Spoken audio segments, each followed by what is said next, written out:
sen ya balai tira ya jingkala minta ngala sudu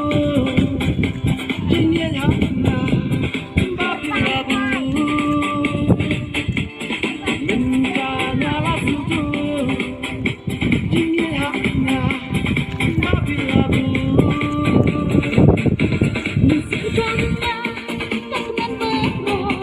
Ibu dan orang yang tak baik diajin berenang serta jampilan lang jaga semua keadaan hati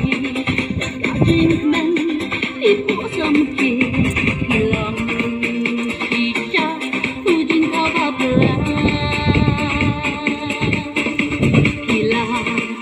induction ya kami siang tengah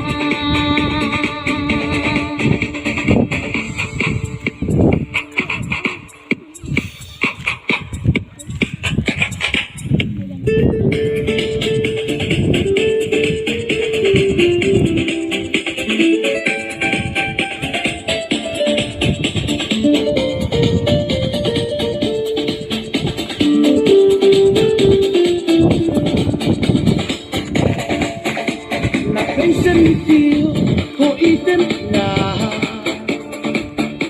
Day tanya pun pangaya Ching ye kababla Diwan ban syong Hadano chonga Ching ye kababla Diwan ban syong Hadano chonga